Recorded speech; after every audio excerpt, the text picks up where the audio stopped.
Welcome to Outside Eden, two sinners discovering grace together. I'm Jon Moffitt. I'm the pastor of Grace Reformed Church in Spring Hill, Tennessee. Along with my wife of 20 years, Judith. Good morning. Morning.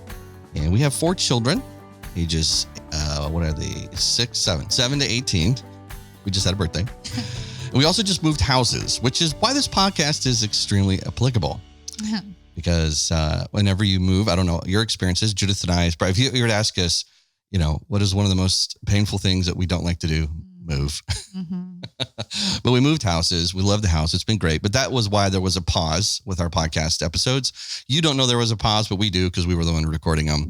But as I was thinking about marriage seminar we had just done with our church, and we wanted to add this to our church as far as thinking through life outside the garden, you know, the relationship that is now broken.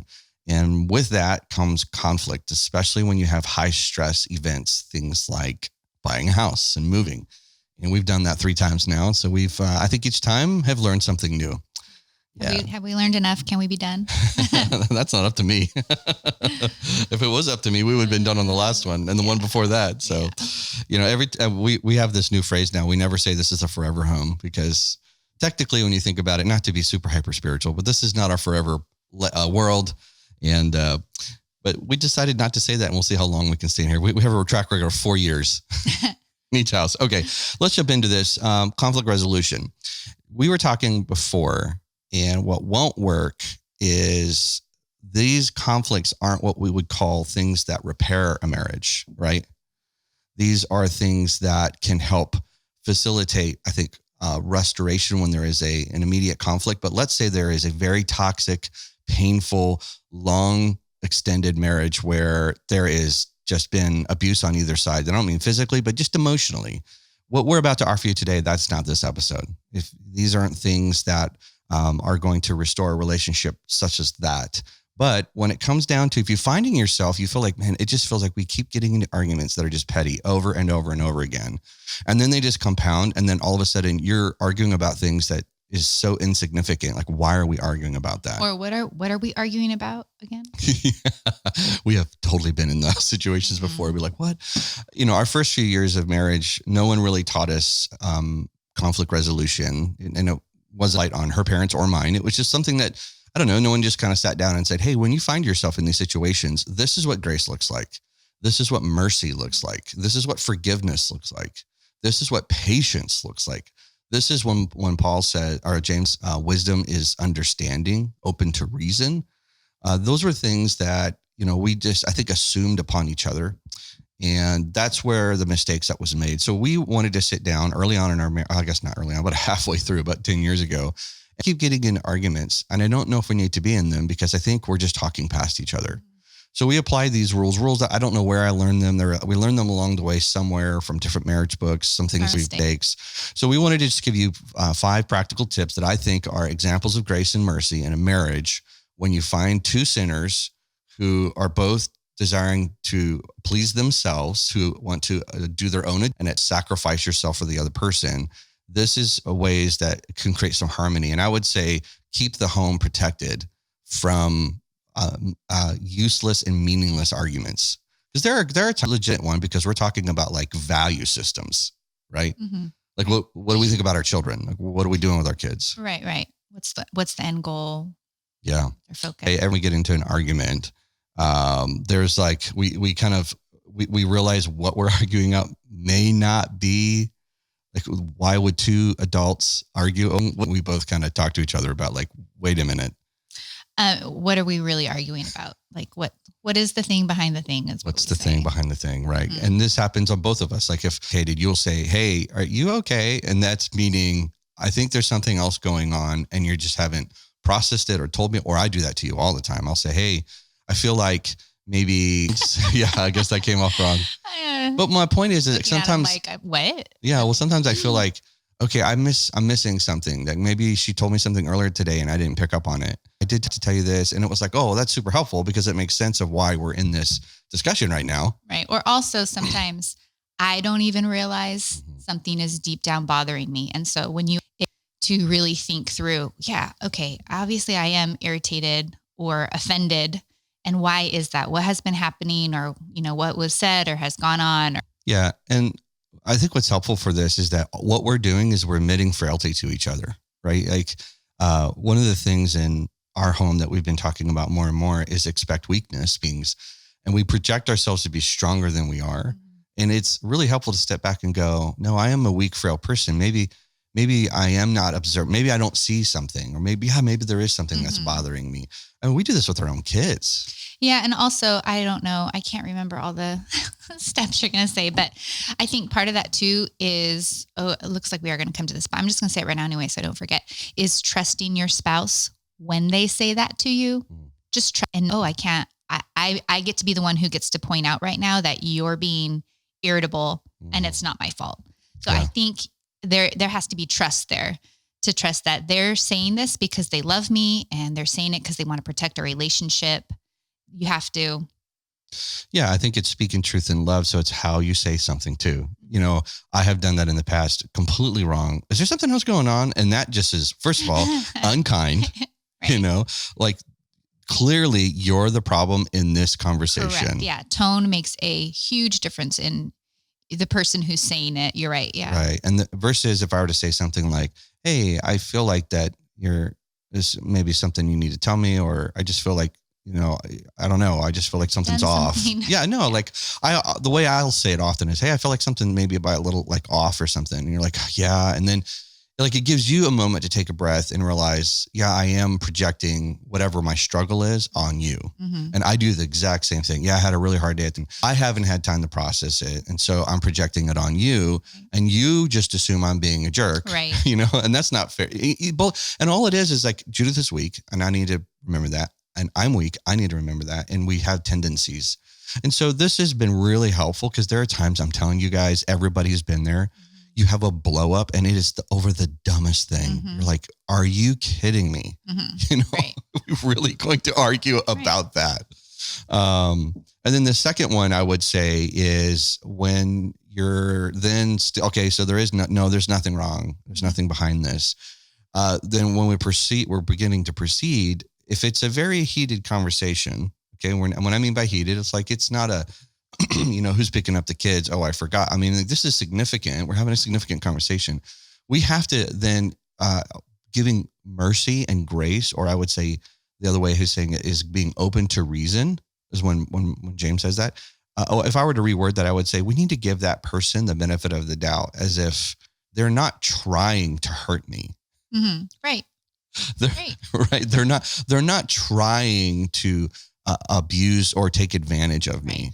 And I will say, if there's been hurt in the past, which if you're in a relationship, there's been hurt in the past, that's going to be harder to do, especially if this is something you guys are just starting out on. Jon and I have been really trying, by God's grace, to practice this for several years now. But when you're first starting out with all that hurt in mind, what you just said right there is very hard. And so you're going to have to ask God to help you to do that. It's not going to come now. To where, I don't want to hear that. She's like, hey, I think you might need to give me the benefit of the doubt. I didn't intend to forget this on purpose, right. And I hear that and I'm like, okay, she's right. And she, not judging, maybe my morning didn't go the way I thought it was going to go. And I'm like, okay, yeah, you're right. I probably should maybe assume, and we didn't put this one in here, but assume positive intent. Like they didn't mean to hurt me. Right. They weren't trying to go to catch me in something. Right. And again, this is why I'm saying, if you're in a toxic relationship where you haven't restored massive pain, then this is hard, because to assume positive intent or to give them a bit of benefit of the doubt, that means you have unresolved conflicts. Yeah. So, all right. So number 3, this one I think really helped me, because are exactly the same. Men and women, we just don't think the same. Even if you have the same personality, right? It's not going to be the same. Right. Yeah. So one of the things that we try and do is look at it from the other person's perspective, and we will say that. I can remember, I think the last time we had something, you literally said, hey, look at this from my perspective. This is what happened. And I was like, oh yeah, you're right. I didn't even think about it that way, because Judith has a different history. She has a different disposition. She has different preferences. She has things that she's afraid of that I'm not afraid of. she's strong in that I'm not strong in, right? And so what ends up happening when we're communicating with people, we tend to communicate it in the way in which we're most comfortable. I'm short and to the point. I'm going to give the illustration of picking up Jane from school, because I think this is a really good one. So you probably don't remember, but you'll figure it out as I'm going. So Jane used to go to this daycare 2 days a week. And one of the days I would pick her up and bring her home after work. And when I get home, I think she was like, what, 4, 3, something like that. And you would start asking me like this litany of questions. And I'm like, I don't know. I wasn't her teacher. I wasn't there all day. She's like, did she go to the bathroom? Did she eat out our food? Did she take a nap? And I'm like, if you want to call that, I don't want to call the teacher.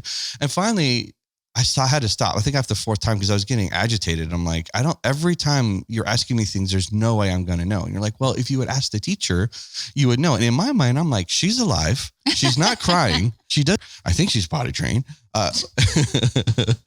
And you finally said, Jon, this helps me when she gets home, because if she's cranky and disobedient, I may be able to figure out she's hungry. She didn't have a nap. She hasn't gone to the bathroom today. And I was like, oh my word, that makes so much more sense. So sometimes you have to even offer your perspective. Like, hey, real quick, I know we're in this horrible discussion, but you need to look at it from my perspective. Which again, I think a lot of saying that you have to remember your tone, your demeanor when you're coming from that. Yeah. Yeah. And, I think this has been helpful. And I will say this is a whole nother podcast, but communication styles is important. So now when I think about this, I remember Judith likes details. And it doesn't, and to me, some of these details, I'm like, I don't know, we'll figure it out. But to her, it's important.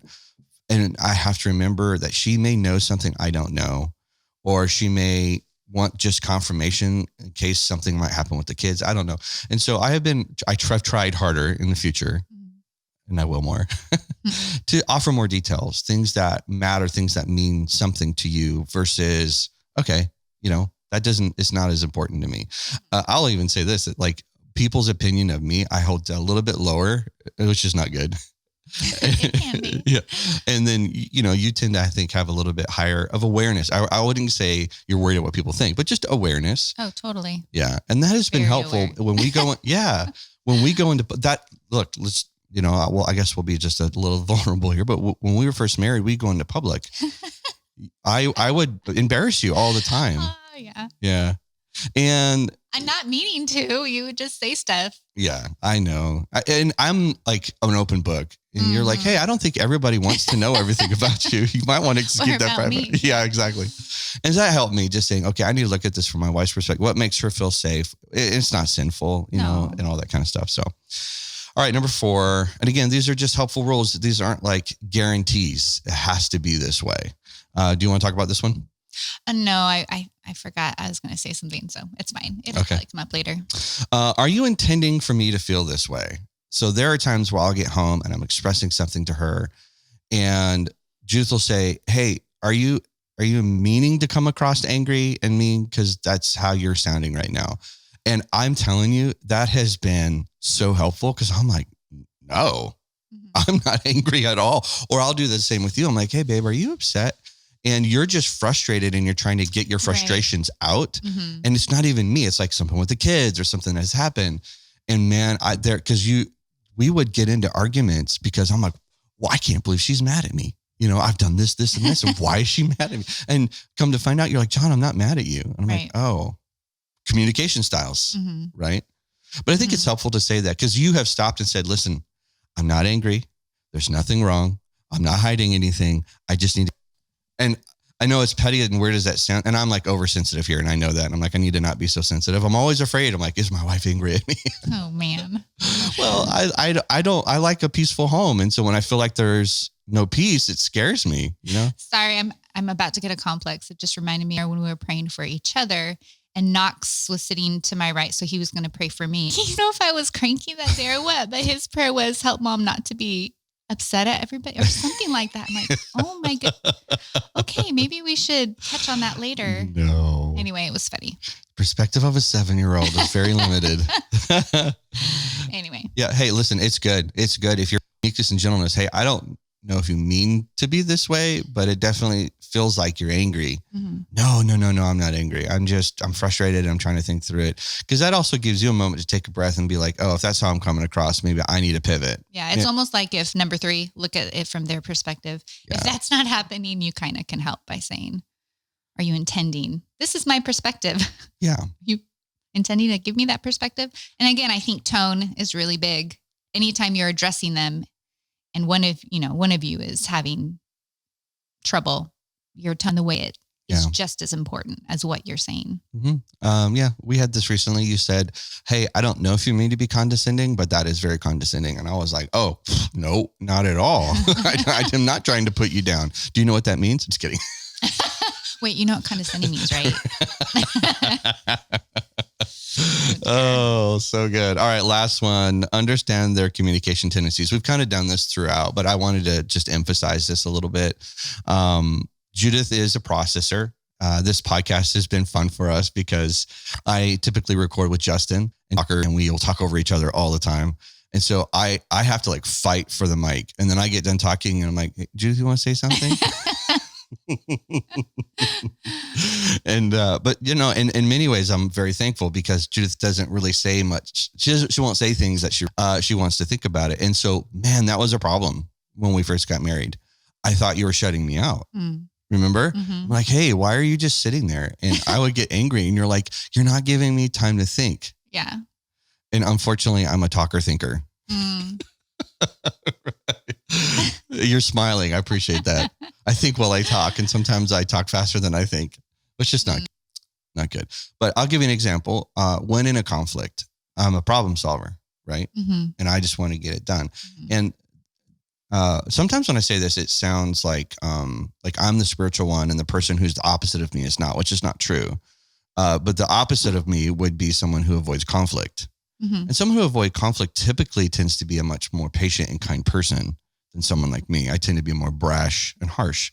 But I'm like, well, no, if there's a conflict, I resolve it right away because that's what the Bible says. Well, the Bible also says to be gentle and kind and patient and long-suffering, and I lack in those areas. So what would happen is we would get into a disagreement, and I would just press in. And I thought you were just avoiding conflict. Mm-hmm. And your response was, Jon, you're not even giving me time to think. Mm-hmm. Yeah. So I'm giving my perspective of like, hey, I think you're avoiding me. I think you're avoiding problems. Yeah. Give them your perspective of someone who's pushing in and won't like back off. Yeah. I actually couldn't think. So the more you would talk, it's like my thoughts couldn't process at all. I could not put together a coherent why I felt the way I felt. And, so how can I answer your questions if I don't even know why I'm doing what I'm doing or what led me to that or why I said that or, so it's not even like, I'm really uncomfortable talking about this right now. I have to, no, I honestly could not think as fast as you were talking to even let you know how I was or why I was feeling that way or what it was that you said that upset me or whatever the conflict was about. And the moments I haven't allowed you to do that, I think have been our worst regrettable conversations. Yeah, because then, I'm getting more and more panicked on the inside because I can't think and I feel rushed. Like I have to explain myself right now or I'm not going to get to say anything at all because, he's forcing me to do it right now. So when you force right now, I just kind of exploded and, would probably sum up because that's all I could handle at that point is, and then at that point, I'm not just angry or upset because whatever we were arguing about, I'm angry and upset because I just felt forced to deal with something that I couldn't even comprehend, like putting my thoughts together about. So, yeah. And I would say one of the things that I've tried to work on is like, all right, so I prefer to do it this way. It's not a preference thing with Judith. She's preferring to do it this way. She needs time to process. This is how she works. Mm-hmm. And so I am putting my preference above her needs, really is what it was. Because it's not like you're one of the smartest people I ever know. You're a nurse. I mean, you know things that I'm like, I couldn't even come to fathom that. Because sometimes when I say these things, just because I'm forceful and I can put string words together really fast, doesn't mean I know more or I'm smarter or I'm better, but that's how it comes across, people with my personality. And I'm just trying to talk to the men and the women out there, because it's not just men that are this way. Women can be this way too, right.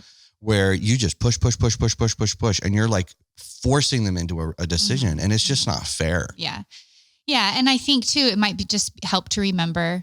And also, if you're the kind of person who can't talk about things right away, you need to, in your heart, make sure that you're not giving them the silent treatment. That's right. Because I think that can be hard to discern, the difference between just avoiding it and not wanting to talk about it and giving them the silent treatment versus, really asking them for time to think about it and planning on a time when you will come back together and discuss it. So, because I'm sure at first it probably did also come across as you said shutting you out. So I think that's really important. And I think what helped us with that particular problem is when I would say, hey, which when you're in the middle of a really intense fight, this just stopping to say anything softly is very difficult. So that it's not going to come naturally again. So I think saying, hey, I do want to talk about this. I want to get this figured out, but I can't think right now. I need some time. Give me 20 minutes. Let's come back at, 5:30. Let's come back. And I think by then I will have been able to think through some things and really communicate what just happened. Yeah, no. And that's super helpful, because when it is getting and we're not making progress, Judith will say, hey, look, we're not making progress. And I think I need time to think. I need time to process. And I'm like, that's fair. Mm-hmm. Because if we're not making progress, then why are we going to just keep banging heads together? I mean, that just doesn't make any sense. Mm-hmm. And that's where patience and guys, all of this is, Judith and I want to create a safe place where two sinners can be sinners. She's going to give me mercy. I've got to give her mercy. I've got to give her space to figure things out. She has to give me. And when both people are doing that, it like invigorates me to want to do it more. Like I'm like, all right, I'm going to give more patience. I'm going to give more kindness. Right. And, I will say that all 5 of these things we have practiced, and we use them all the time.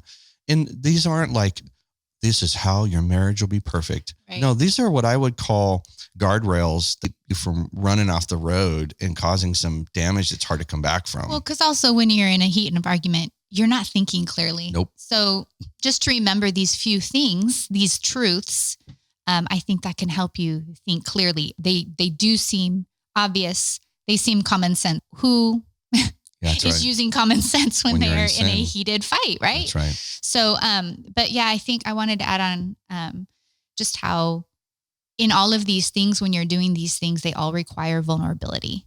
And, we might think, oh, of course. Well, of course I'm vulnerable with my spouse, that's what it is, but you're not. You're really not as vulnerable as you think you are if you are going throughout the day making sure that and I might be getting ahead of myself. That's okay. Making sure that your needs are being met, your needs are being heard, your rights are being honored. Does that make sense? Mm-hmm. Like, I feel like in everything we've discussed in these 5 points, it all takes a certain trust of the other person, a certain vulnerability of, okay, I am going to say that I could be wrong here, and I'm going to set my stuff aside and really try to see it from your perspective. All of those things takes a huge amount of vulnerability and total lack of self-protection.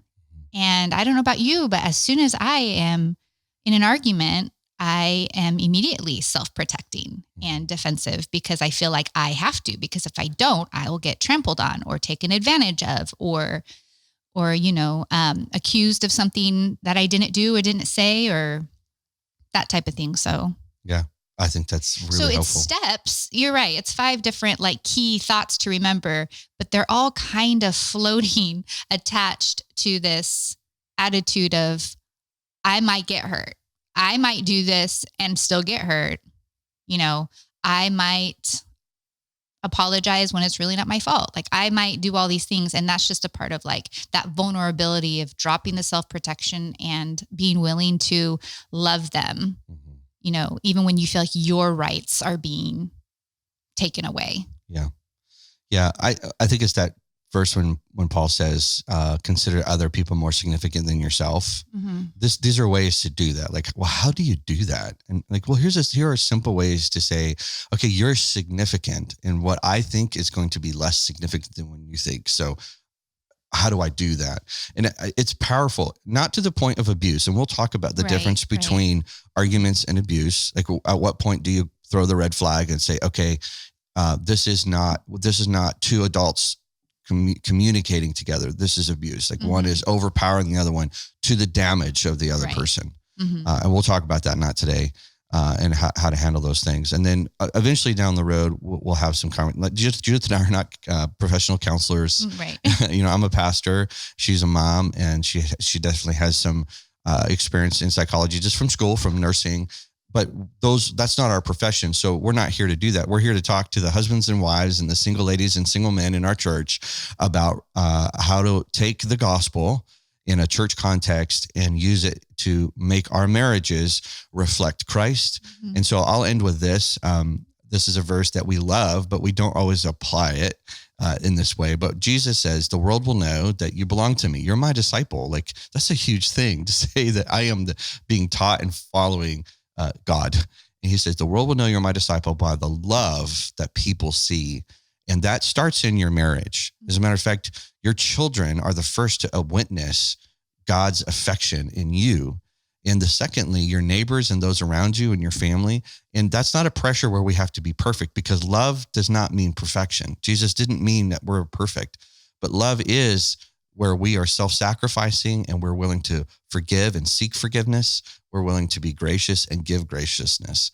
And that's what we're trying to do here in this podcast, is just help you think through those things, where after 20 years, we could say, nope, we didn't do it that way. And now we've learned some things and we're practicing. And I feel like our conflicts we still have them because we're sinners and we're broken, but they feel like when we're finished with them, we're closer together, and God is at least glorified because there was mercy given to each other. Right. Versus, well, they're never going to get it, and we just walk away. Right. So, well, that was 26 minutes. I think that's good enough. Sorry, a little bit longer. Hopefully this was helpful. If you'd like to interact with us, you can go to theocast.org. There's a contact page right there for Outside Eden. If you have any questions or you would like to send Judith, I don't want to see them. Just kidding. But seriously, if any of the ladies would like to reach out and ask any questions, we'll do our best to try and get back to those. Thanks for listening. Thanks. Bye.